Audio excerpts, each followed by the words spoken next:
What is radiant energy? If you're talking about radiant energy, to me, what do I consider radiant? Okay, what I consider radiant is the capturing of a spike. I consider that radiant. You know, anything that, say, I generate the radiant energy.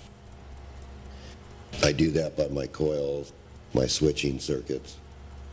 That's how I generate radiant energy.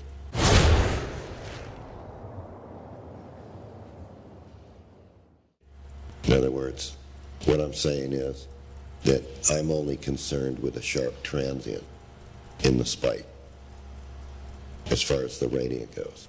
You know, as far as negative energy goes, the negative energy comes from the battery. Once I generate this sharp transient and charge the battery, it's a negative effect to the battery because there's no heating of the battery with the radiant charger. So basically, the thing is to build circuits that generate these sharp transients and then steal that sharp transient and put that to the battery. That way I don't need much current at all to do it. Next question. Could you talk a bit about the radiant spikes that we saw on the screen for the pendulum oscillator? The radiant spike, the pendulum's a totally different machine. You know, and it's like one transient spike at a time. You know, it's still the same principle.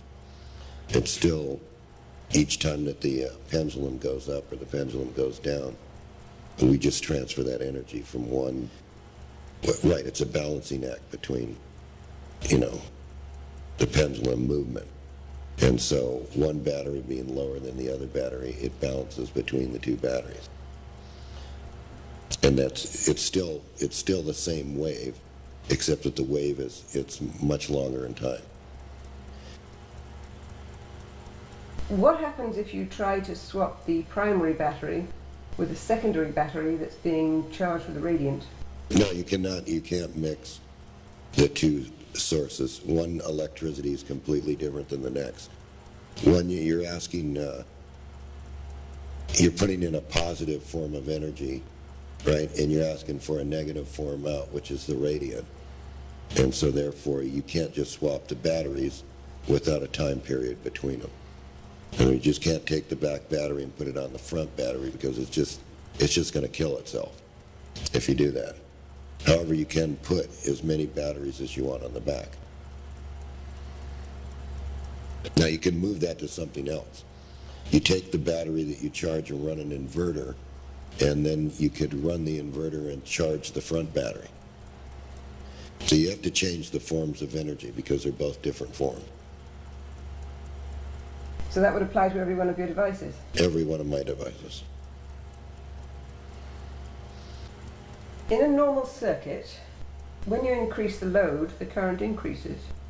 What goes on in your circuits? You're talking about Lenz's law. You're talking about the back EMF interfering with the work of the motor. It's free in the monopole system. We don't even have a Lenz's law. You know, we have no counter back EMF to slow down the motor under load. So if we slow down the motor, we can't draw more current. We never, you know, the current is just going to go down. Motor's going to go slower, same pulse, same spike's going to appear, same radiant. But we're not faced with a Lenz's law problem, you know, of counter electromagnetic force.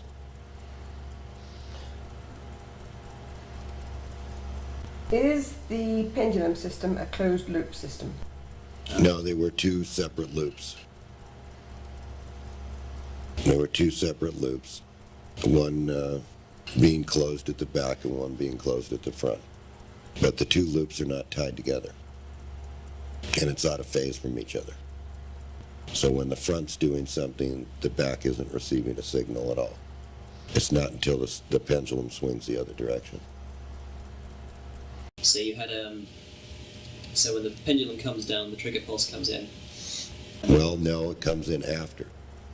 You got to charge the iron in the pendulum, and then the trigger pulse takes place later, about 22 degrees after that. In that motor behind you, you were talking about an imaginary south pole. Could you elaborate a little bit on that? It's an imaginary pole between the two magnetic norths. Because remember, these are sharp pinpoint beams, and so they come up and they go around. And then, of course, the south appears, and you can see that you can see it with a magnetic indicator that between these poles, right in here, the motor isn't running until it's past the pole. Between the two north poles is an imaginary south. And so, being that this thing comes around and gets triggered, gets triggered here, say, when it passes the trigger circuit, right, it's always past the trigger circuit by about 22 degrees. And so it's really in between these two magnets when the coil fires. So, it's just imaginary. It's like, it's a scalar sound. You can see it with a magnetic indicator. It shows up, but there's no magnetic pole there.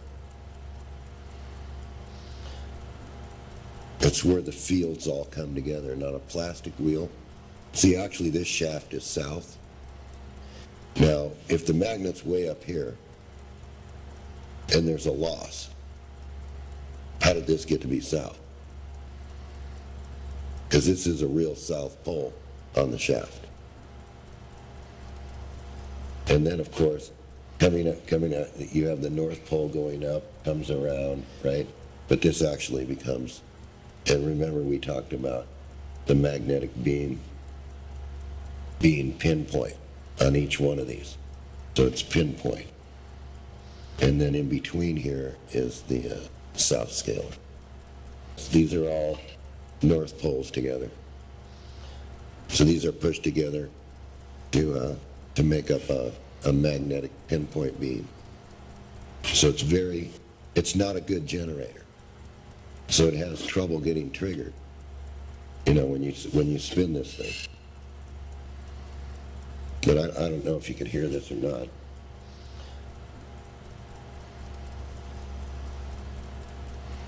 If we get this thing to...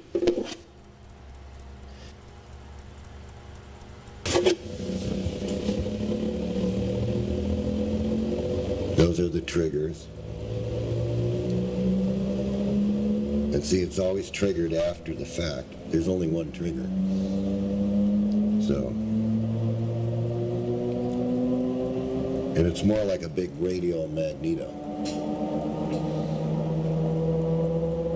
Because the H wave's involved in this too.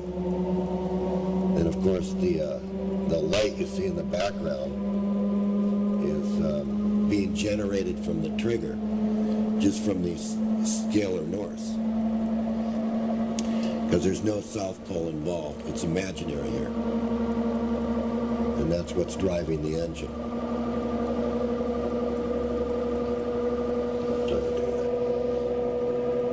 Take away the magneto, and it'll just, no power at all. So it's not generating a thing. Notice there's no drag on it even though it's connected to the battery.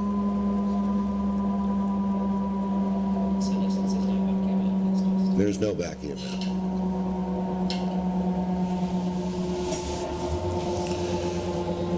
So there was a piece of the footage that I saw about, I think you were demonstrating the magnetic monopole motor to William and showing him 2 banks of batteries there, and you were talking about flip-flopping, but I'm going to kind of miss that impression because I think you're saying that you Can't trade them. can't trade them at all. Okay. So yeah, it was about just making clear that none of your devices can be used to flip-flop batteries. No, you wouldn't want to flip the batteries. It's two different types of energy. One energy is driving the system. The other one's a radiant type energy being put into the secondary battery. Now, you can drive normal stuff with it. You can drive a light bulb, you can drive an inverter, drive a DC motor, you can drive an inverter to charge the front battery as long as you keep the two electricities isolated. See, the battery performs giving you the same thing, but for some strange reason, if you trade batteries back and forth, you just run out of energy. However, if you take a little bit of the back battery and use an inverter, you can charge the front battery. You have to change the form of it. So if you took an inverter, you could swap back and forth? Yeah, you could. That motor behind you, what does that have in common with your other motors? They all remain the same no matter what size they are. They all function absolutely the same.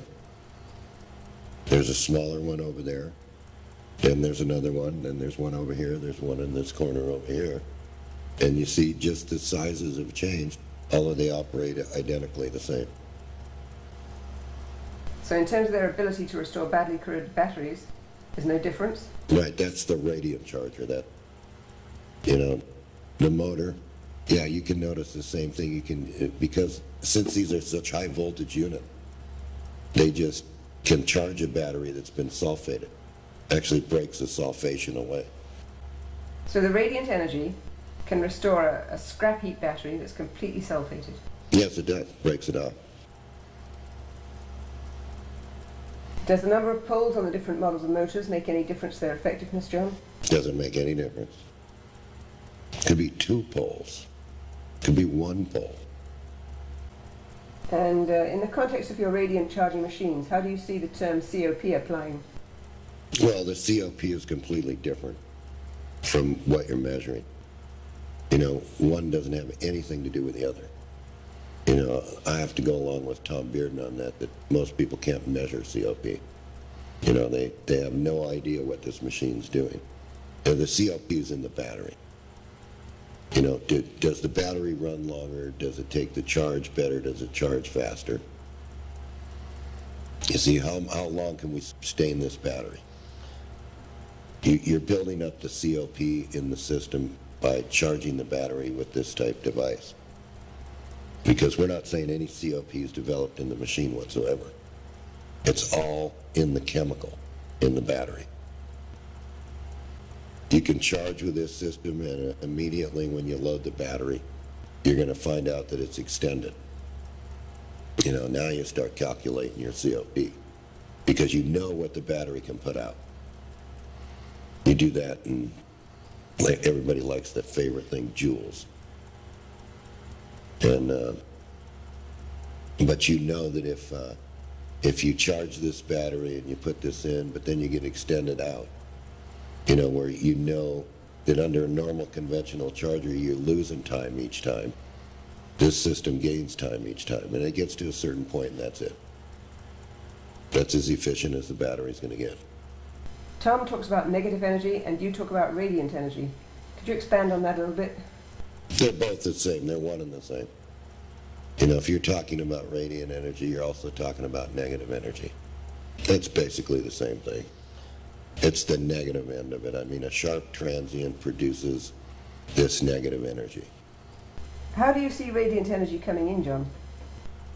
Well, it comes in waves.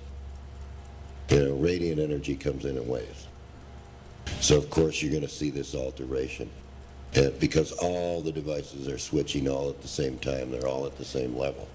But yet you see this rolling wave that's low in frequency. You know, so you see this sort of like ocean wave. Sometimes it's higher, sometimes it's lower. This is nothing more than what Murray talked about, or any of these people, about the way they said that the energy comes in waves. It seems to be like an ocean wave or a gravitational wave. You know, it seems to ride in on some form of gravity wave, where it's up and down and up and down and up and down. Sometimes it comes in stronger, and sometimes it comes in a lot lighter. Well, it does change. You know, this wave does change during, say, a full moon. Some of these motors have been known during a full moon to speed up just a little bit. You know, they actually go a little bit faster at night and a little bit slower during the day. And of course, we've been able to see this on RPM gauges and things like that, that these things actually run a little bit faster at night.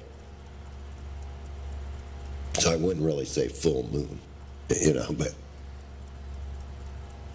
Who was the first person to really stumble into radiant energy? Was this Stubblefield or Tesla? Tesla.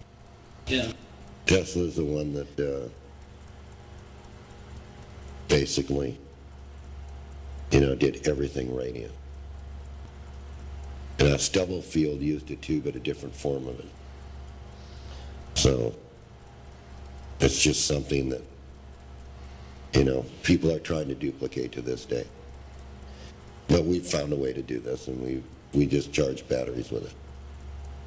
According to Tom, eventually there might be a possibility of running a huge charger output on secondary batteries that could power houses or whatever from just a tiny... Well, yeah, if you look at a Tesla coil, when a Tesla coil is operating, you think that the sparks that are being emitted from it are actually coming from, but actually it's drawing this in. It's more like a fluid, and providing that you get this thing really into resonance and stuff like that, this actually grows. This, envelops a whole field with this gaseous mixture of white, which is actually what you have to convert to get the energy, from the vacuum. You have to be able to convert this radiant.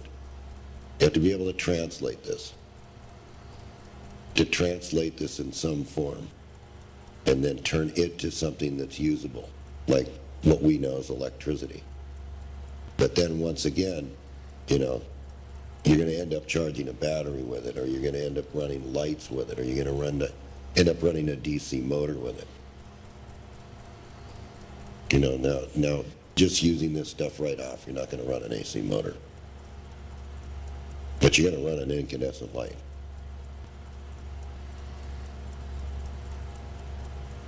Could you talk about the nature of the radiant energy being a little bit more like a gas? Not like a conventional current, but like a nebulous gas? Yeah, Tom talks about powering a battleship with a flashlight battery, which is entirely possible because we've seen some of these oscillators run down to 0.4 of a volt. We've seen these things run in moonlight. So we've seen them go down, so we know at 1 volt they're putting out a 0.5 amp or something like that. So, yeah, it's entirely possible. So let me make sure I understand this. The system you're talking about would be the one that you currently have in development. The system that's our proprietary system, yeah. And I have to put that in there, Tony, proprietary system. I'm not going to talk much about that. That's pretty much all my questions. So we're done. Now I can take this microphone off. We're just getting going. The book that you have now with Tom Bearden, what have you put in the book, John? I've let loose all the inverted circuits Tom and I worked on to prove out what this stuff is. This is on a very minute scale, so people can actually make a working circuit. So Tom and I were happy to let that go into the public domain because we want people to work on this. So they have no excuses anymore. You just get the circuit, make the circuit, don't change anything, and study what it's doing, how it operates. And that's my suggestion to everybody. It's just time to get to work. Don't change anything. Don't think that you know anything better right at this moment in time, because you don't. It's you want the circuit to operate just like I said what's there. And then after that, after you get it working, you can make all the changes you want.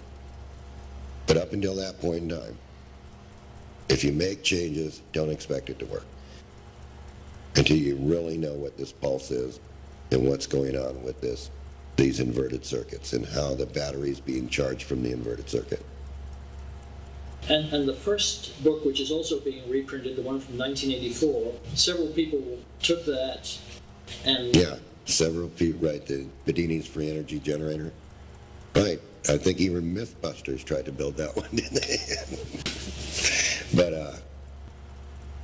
But yeah, anybody that follows that book, I would suggest that they follow it precisely, that they build it just like the diagram in the back, and get it to go first. You can build a solid state relay that does the switching like Watson did. But just expect that if you start running stuff with this, you'll probably disappear too. That's it. I mean, Watson's machine was like an 800-pound flywheel, and probably was 15 to 18 feet long. Probably weighed something like almost 1,500 pounds, right? And did something like 5 kVA. And was running on 2 small little car batteries.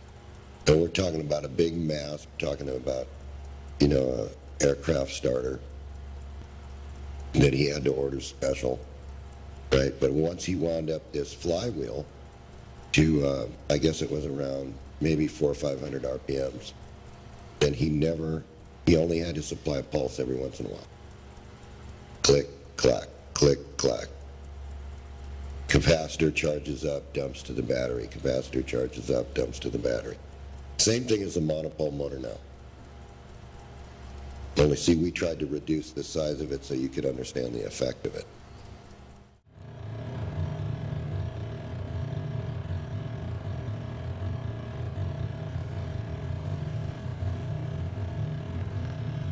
This is regauging. Right. This is regauging itself. So the 0 is in the center here. Right. When you say regaging, it was basically changing. Right, let's do this because everybody's always said to me, "Well, I can't find the South Pole. Where is it?" Did you get that on film there, Tony? I can't find the South Pole.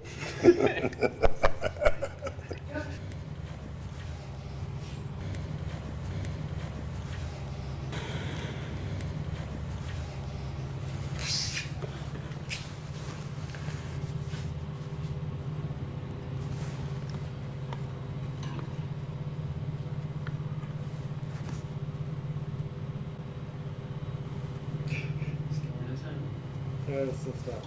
It's not balanced. You're just proving that the wheel's not balanced.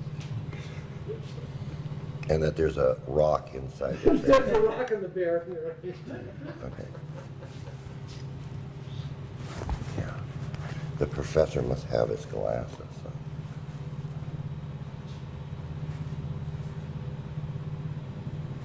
Okay.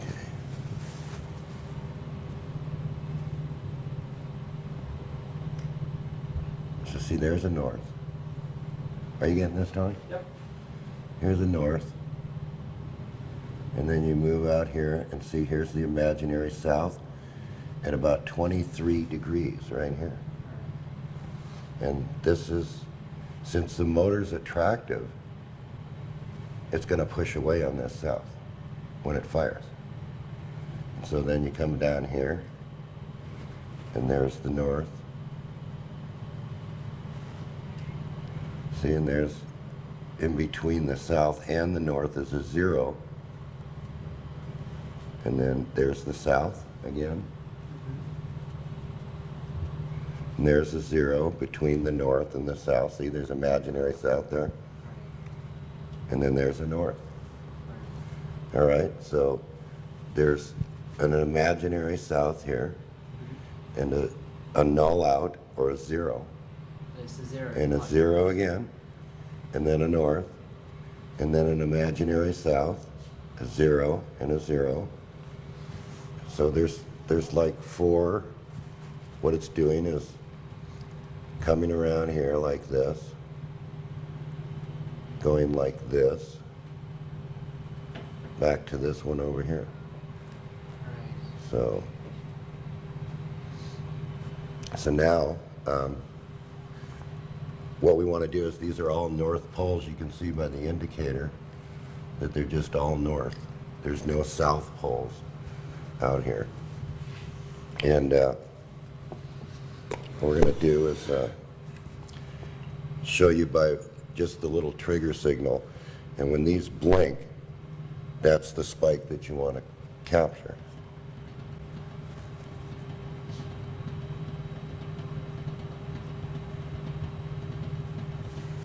So we'll let it pick up speed, and it'll pick up speed automatically. It's pulling a lot of weight right now. So.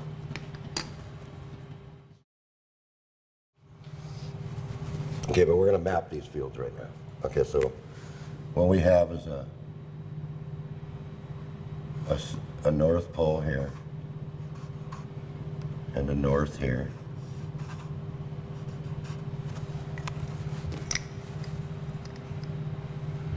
So we have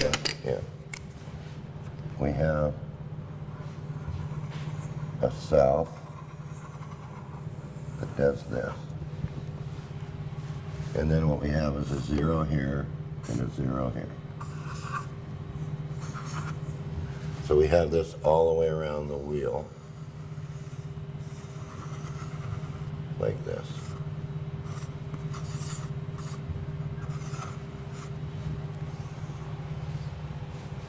So now if we want to collect, the motor's pushing away at 23 degrees. This is actually at 23 degrees.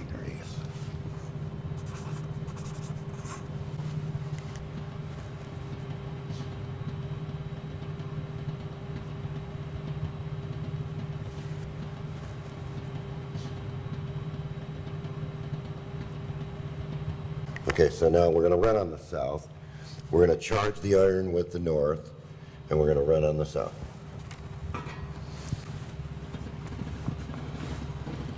So once again, this is the radiant energy we're going to collect. And you can see these things are burnt black from trying to contain that voltage. So here, now the radiant goes away and gets into the capacitor. And then what we're going to do is store this charge and then discharge it across the battery. So this is what we're going to end up with.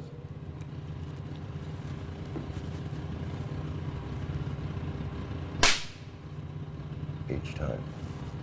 And we're going to take another flash of that.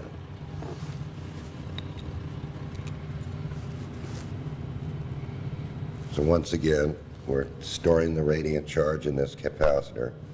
Gets to a certain level, we want to discharge it to the battery. And each time the battery gets that discharge, this is what it gets.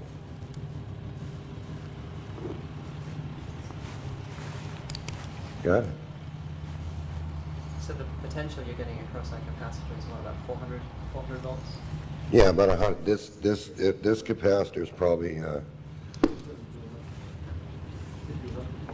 about 75 or 80 volts here with this capacitance. If you were to use this 0.1, it'd be like a 400 volts or 500 volts, much more than what this capacitor could take. So basically, what you're going to do is you're going to store the charge, and you're going to repeat this operation over and over like this. Oh, let me get it over here.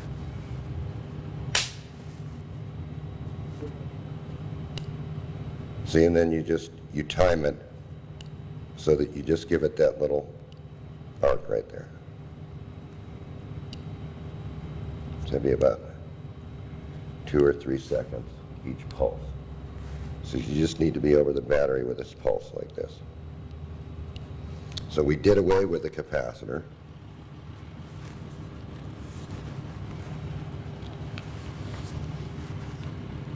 Because of the way this arrangement is, and we just go right to the next battery and it absorbs the radiant energy.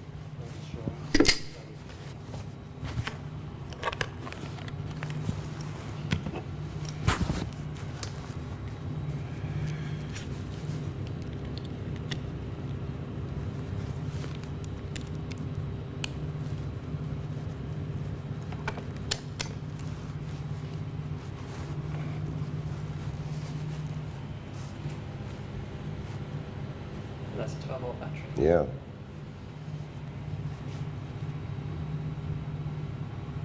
See, This battery didn't have very much in it because it rose up at the beginning and lowered the impedance, and now it's putting the charge to the battery.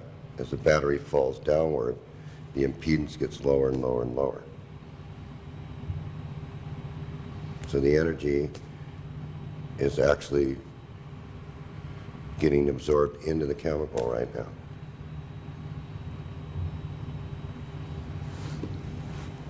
Do you want to repeat that again, Tony? As well. Okay. So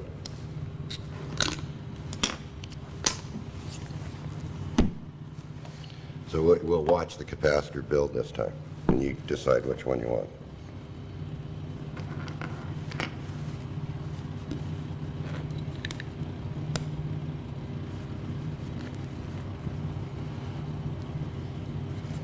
So we're starting out with a capacitor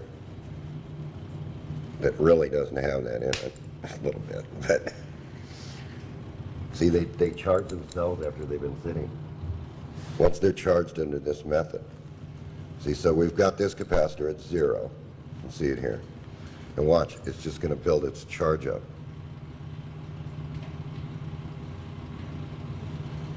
And that's just having one terminal connected. Yeah. The other one isn't.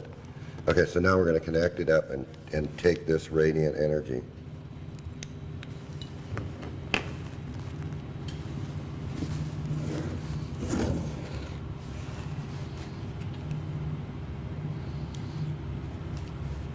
Let's take this one. Let's get some radiant energy here, and then we're going to just switch the currents.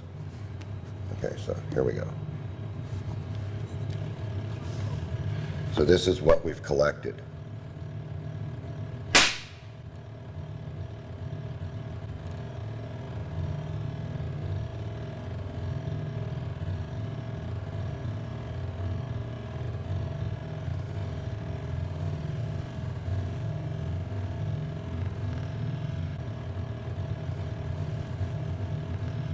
So now, let's not use a capacitor. Let's just tell the machine to charge the battery. We're going to say in this demonstration that the battery is actually the radiant collector. So you can see the radiant energy is on there full. So now we're going to connect this up.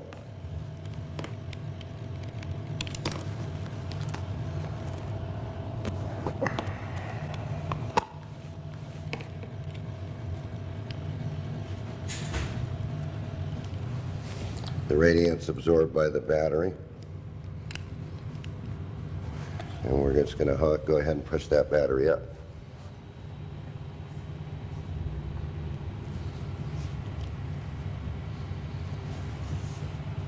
So now we've traded batteries. The battery that we've charged, we now have driving the input. And the battery that's discharged, we're now charging.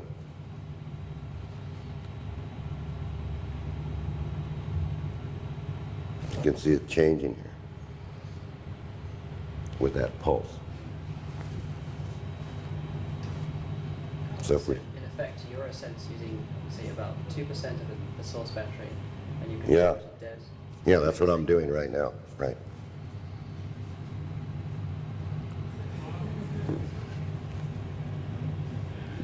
So to show you that it's not generating anything with this movement, we disconnect the source battery. And so it's not a generator. Now we trigger the radiant out with this pulse. And we're doing the mechanical work and charging the battery. We're doing this mechanical work here. And so you have to take into account the electrical energy in, the electrical energy out, and the amount of work that the wheel's doing to keep that fan going.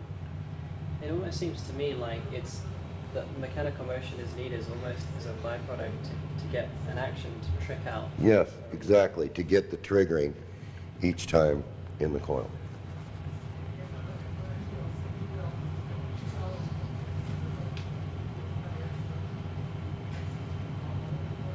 And see, it's speeding up. As the impedance changes in the battery, it's starting to speed up more and more and more.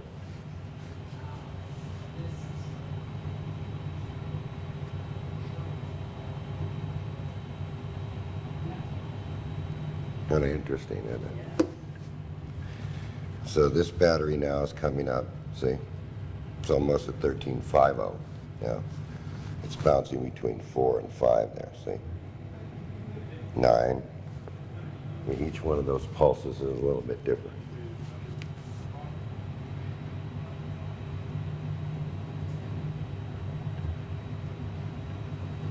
You only had that on the capacitor for what, a few seconds? Yeah, about less than, we want to we want to discharge this capacitor.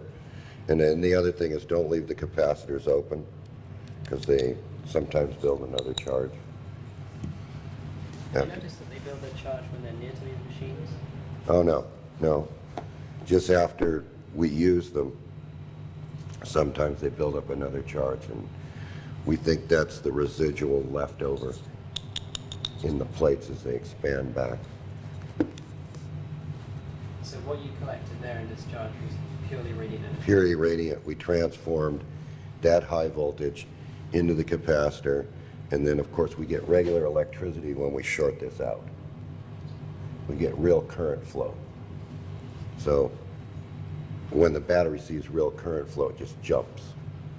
All right, so the idea is to not have this capacitor because this causes then heat in the battery. And what we want to do is take advantage of these high voltage spikes you see here. So you can see here that the meter can't even measure it. Doesn't want to measure it. It's got it locked. See? That change, the noise that you're hearing when you took it off is that's just the lights? You're hearing the high voltage being triggered. Now listen.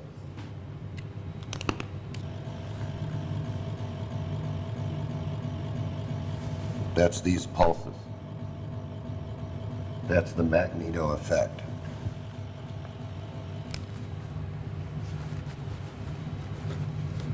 So you remember that this machine works.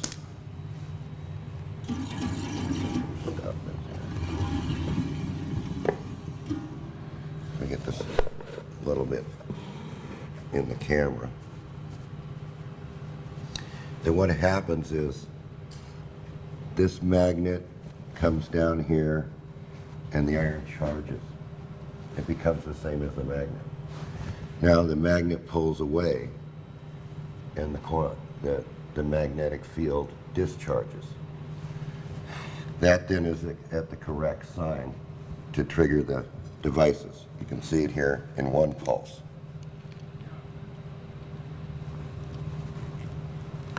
See if we can get it.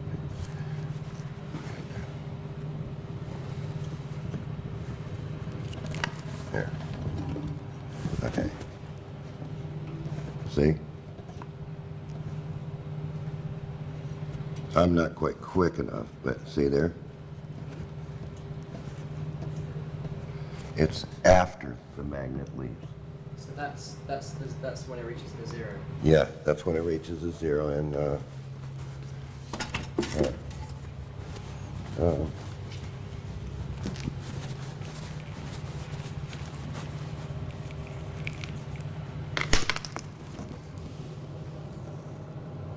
if we take these LEDs, they're in two different phases here, and we just go across the coil, okay?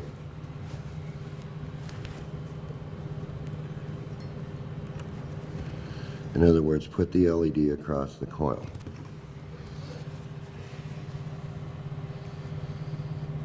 And suppose we had a timing mark in the center here. So let's say that we can do something like that, where we can get close.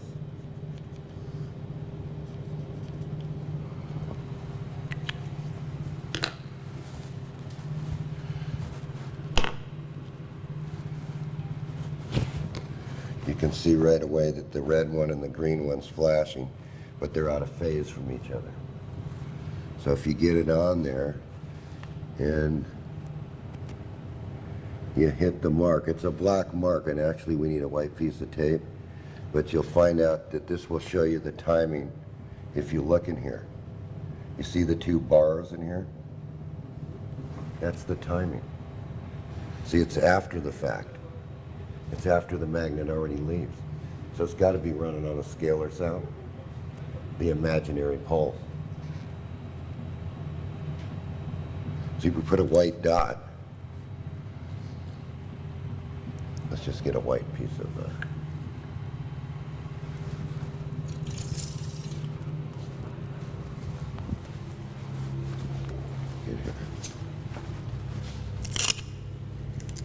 let's just say we had this white piece of paper, right? And actually it has to be much thinner than that.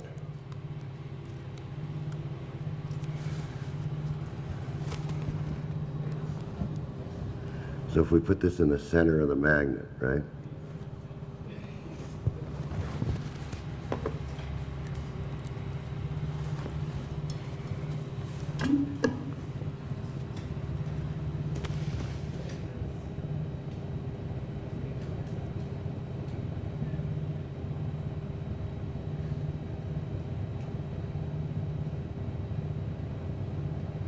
So it looks like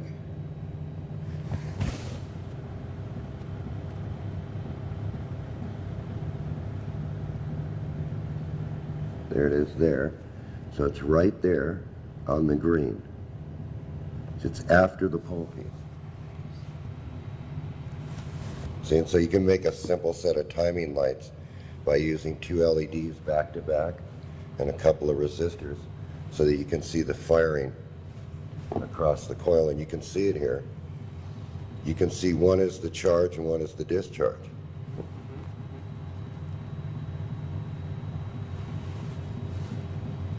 So that's one way you can do it, to find the exact timing.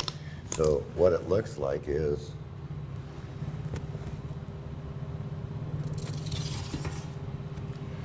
that when this white piece comes around, that's the center of the pole, that it comes in, it charges the iron, it discharges and fires right about there. So that puts, basically, if we look at this, these zeros is basically where it's firing. You follow me? Then it repulses, it's in repulsion because it's already past it. So it's actually firing at 23 degrees, charging, discharging, firing. Follow me? Charge, time and charge, time and discharge of the iron, and then the pole is in repulsion, and then the motor spins. So that's exactly how this is operating.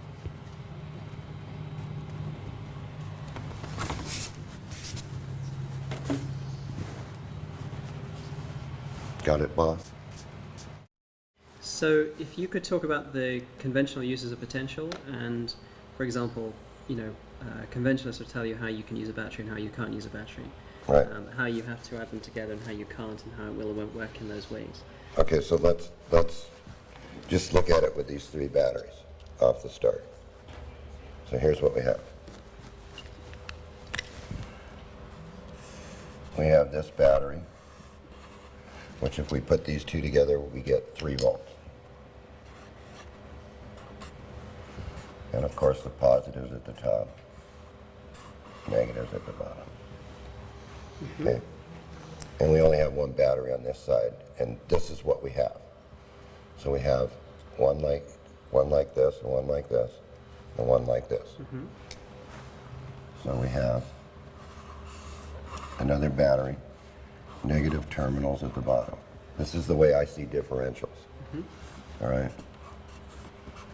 And these are both positive terminals. Okay, so if I said to you, okay, hook up the batteries this way, what would you basically say was there? You would say there was nothing there, right? Because there can't be anything. Right. But there is. If we look at it, there's a potential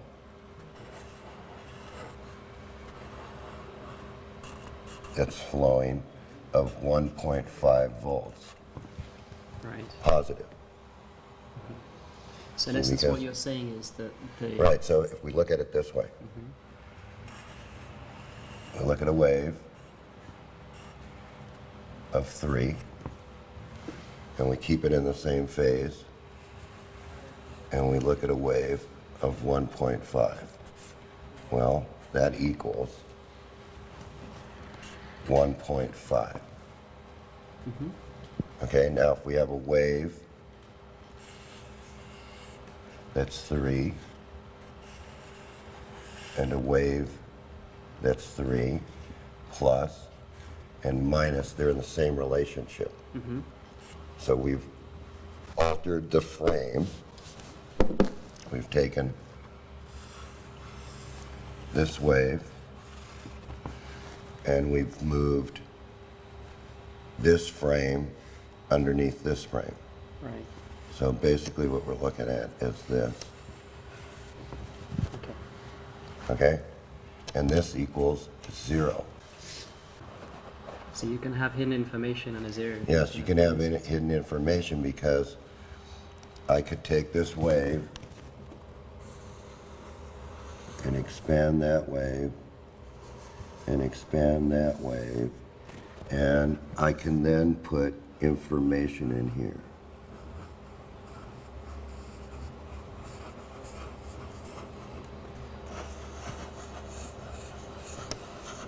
Right? Right.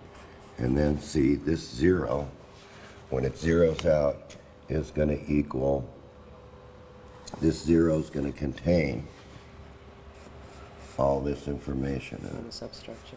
all the substructure. So that's the way I see differential equations in what I do in my circuits. So if I say to you, okay, I have a transistor here, all right, and I put this wave in it, and I take this portion, right, and I take this portion, and say that these are equal. I'm putting this information in the device.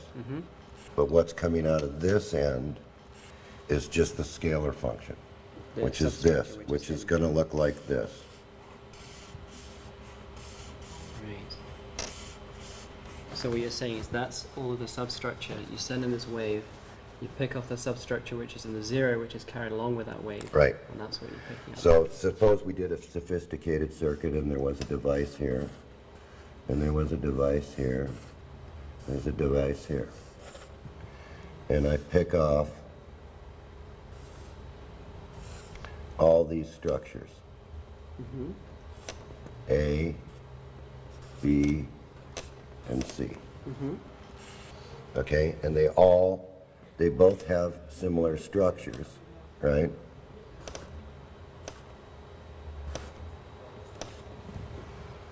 And they're all, I decide that I don't want to form a 0.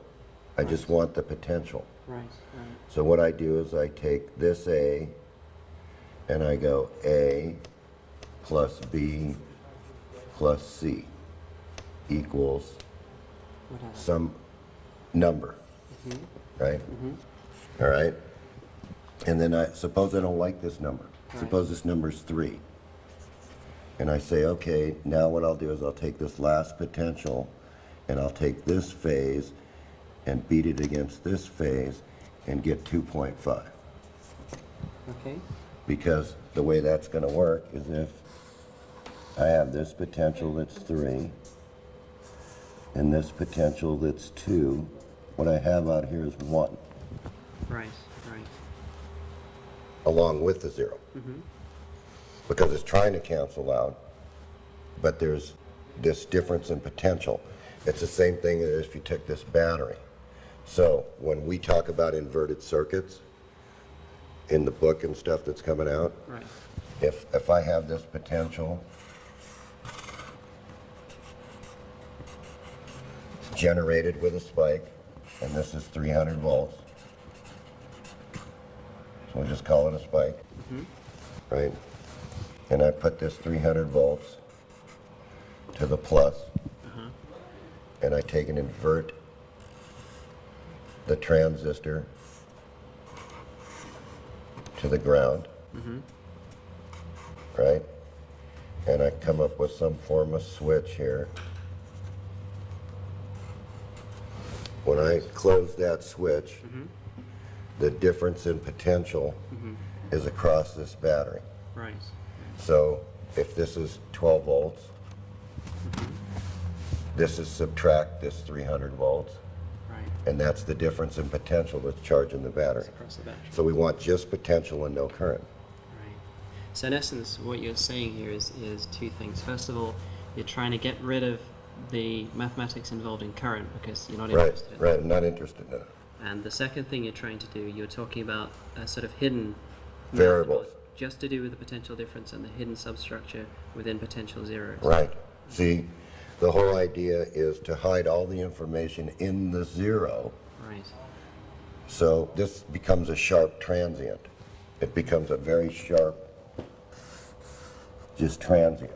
And so if we really expand that transient out, what we have is all this hidden stuff inside the zero. Okay. And that's an expansion of the. Yeah, that's an expansion of this. Right. Okay. And that's how I see the electronics working. Right. Okay. That's how I see the motor working. I say that you know, this wheel has a north pole, and these are all north, and we know, and so, but between these two norths is a zero, two zeros, and a south. Right. Right. See? So what I want the motor to do is I want it to give it the correct phase to fire. So that's the north. So what happens is the magnet comes by, and this field actually couples like this. Right. And this becomes energized. Right. And this is the core of the coil. Yeah, this is the core of the coil, right? And so I've charged this iron, and it's at this potential. Right. It's charged. Now the magnet leaves, right? And the iron wants to discharge, so it flips. Right. Right. And that's the correct phase for this transistor to fire, right? And then since it's an attractive motor, since it's in attraction instead of repulsion, what kicks the wheel away is this south Right. that's imaginary. It's really there because you can see it with the magnetic indicator. Right. Right. And it's just enough. There's no power involved in the machine whatsoever. In other words, there's not any torque being developed. Right. It's just a triggering mechanism to catch this energy. So in essence, what you're talking about is this south is a trigger to get the motion, but Yeah. what you're really getting at is coming back to what you're talking about, the hidden information in Yes, zeros. yes. It's when you pass the zero that you get this hidden Yes. information, which is dropping I through. want to combine it into the spike and send that signal to the battery to tell it, recharge. So in conventional circuits, that all gets chopped off. Yes, in the conventional circuit, if they see that, they're going to short that out Right. Right. to protect this device. And that's shorted out across. But since I'm taking it off,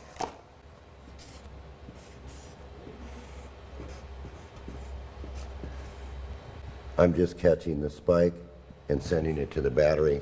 I don't have to protect anything. Right. Right. If I want to protect this device, I'm just going to put a neon light here.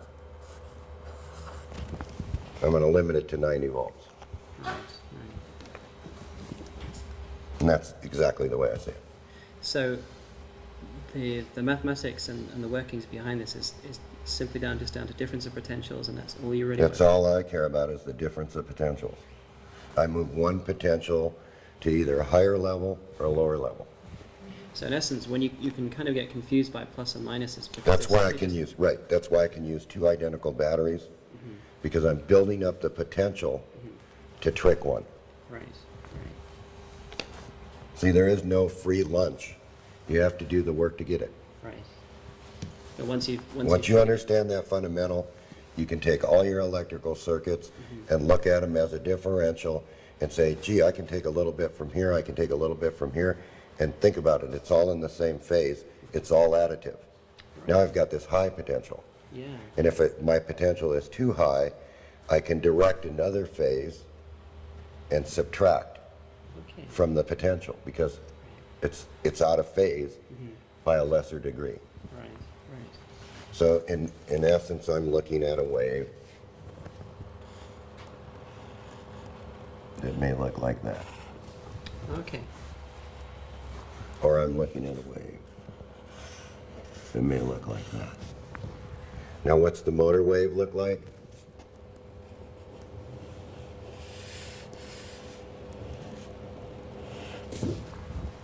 Okay.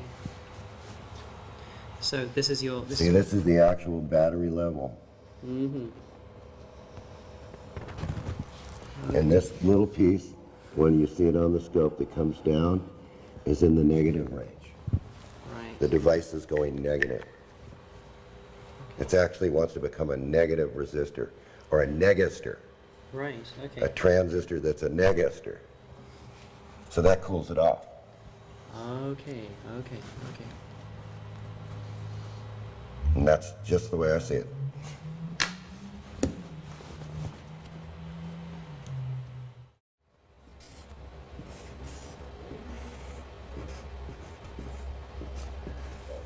The motor wave, this is the battery level. And then the spike is here. Oh, but what I mean is when you look at all the spikes together. Oh yeah, yeah. You're seeing this. That's right. Yeah. So actually, what you're looking at is a digital signal. For somebody to build a receiver to pick up the background, Because of the background stuff. that's a real fast device. That's like in terahertz Right. and beyond. So would you kind of say that? Because it seems to me, if you've got let's take an electromagnetic wave, so you've got a kind of field. Yeah, right.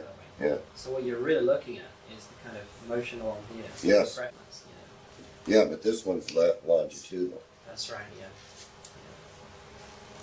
See, Right. this is the EM, and this is the longitudinal. Because what I was thinking about this, what I showed you, is you have that T field. Yeah, It's in the okay. longitudinal part, and you've got the normal magnetic field, Right. and that's the pressure part. Right, that's the pressure. So I'm kind of thinking that that's the natural. These are kind of pressure waves. These are pressure waves. So what you want to do is build a receiver that tunes into the pressure wave. Right. See, it's way beyond light because you have to catch the neutral particles. Mm. Then you have to convert them into something Yeah. to turn them into electrons. Right. Because everything you get is electrons. So in essence, everything that's sort of like a particle nature belongs to the transverse, and this gas is the pressure part. Yeah. Right. It was short, but it was that's what he's done. Suddenly everything becomes clear. Yeah, because once this light bulb turns on, Yeah. you'll never forget this light bulb. Right. You'll walk around and say, you know what? I've seen some bullshit in my life, but this takes the cake Yeah. because this is actually simplicity. Yeah. This is like saying I have two trees. Do it yourself. Do the measurement yourself. I have two trees. I have one tree here and one tree here. Mm-hmm. One's a small tree and one's a big tree. Yeah. What's the potential difference between the two trees? Right. Well, if you stick a meter in there, you're going to find out. It's a noise. yeah. Nature's full of these potential differences, and they're nonlinear. So guess what? You can't have linear math. Right, You have to have nonlinear math. right. This is nonlinear. That isn't a linear signal. You know, what comes out of all this is a nonlinear zero. That explains it really well. Yeah, you need a nonlinear math. My work cut out for me. You do. Well, you're gonna get it. Yeah. You know, you're gonna sit down in the chair and say the guy's a madman. That's all there is to it. He's a madman, but he showed me how to make this little motor, and it's operating and it's charging us better. Now I want to know why. I want to know why, because it goes against all contrary laws. You can't have a 12-volt battery charge a 12-volt battery. You can divide the charge between them. You can suck them both dry. But you can't have one that's lower than the 12-volt battery charging a 12-volt battery. Yeah. Well, I guess, I mean, in other words to say, it's probably best to say that in terms of, you know, whenever you talk about a conventional circuit, we talk about the current flow, we use that, we measure that, that's something we can quantify.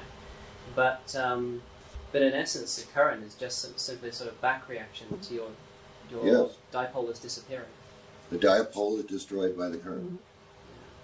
So As long as you don't touch this, right. this dipole stays. So if every once in a while you want to touch this, right, and you just go, Right. the current didn't have any time to get there. Right.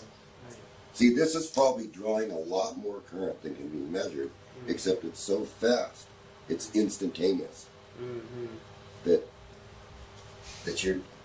you can't destroy the dipole that quickly. The idea is to make the dipole last as long as you can last and get the most work out of it. So I guess in a way you could say there's like with all this substructure, there's a hidden way to look at information and voltage flow, but in terms of when you get rid of the currents, that's what you're left with, and you don't want to use the current because that's destroying everything you're trying to get at in here. Right.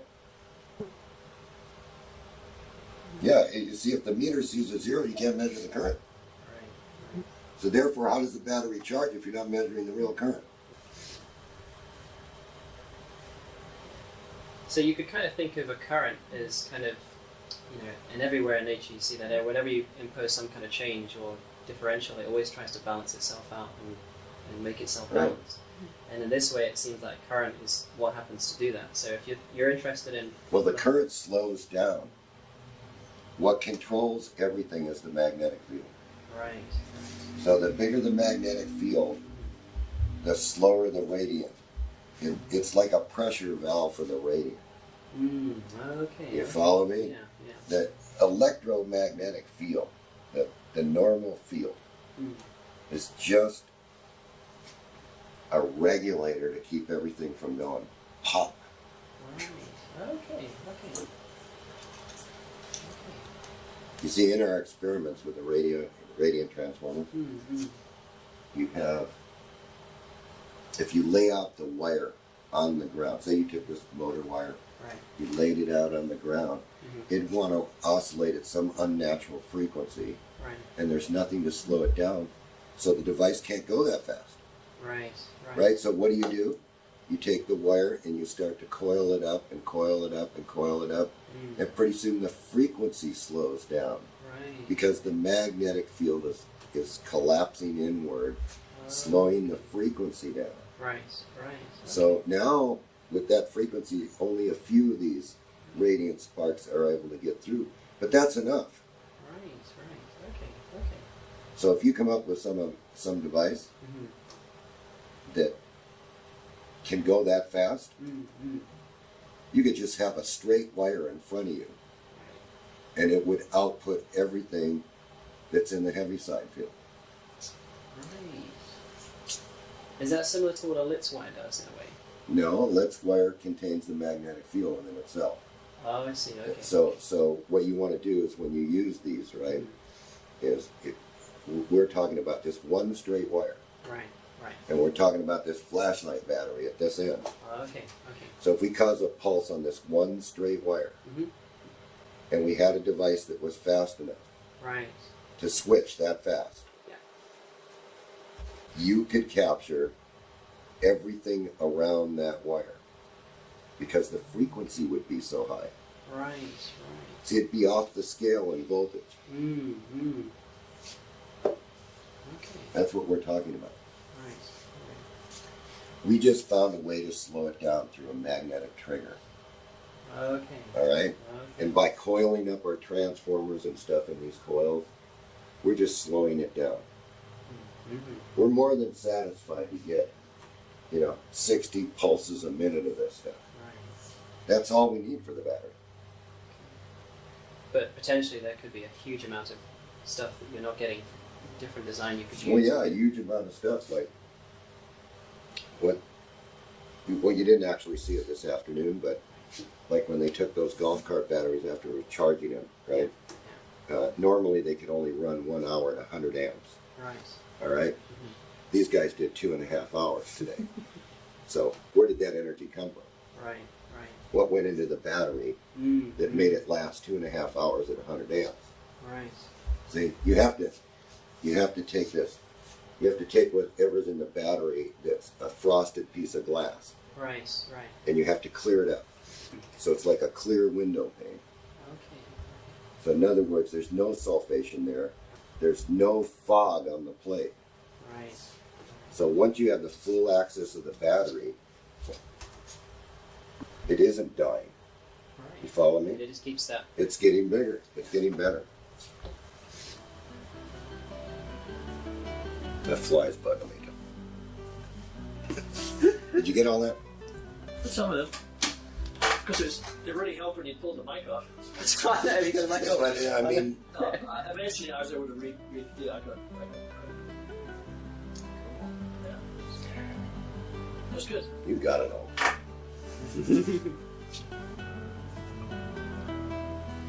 There's a lot there too. I mean, this is so far away from conventional stuff.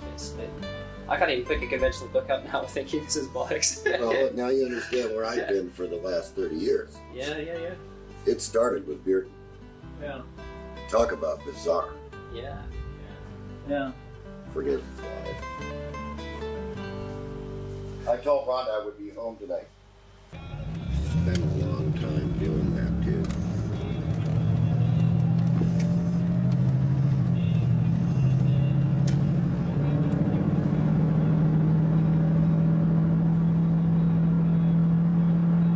Yeah.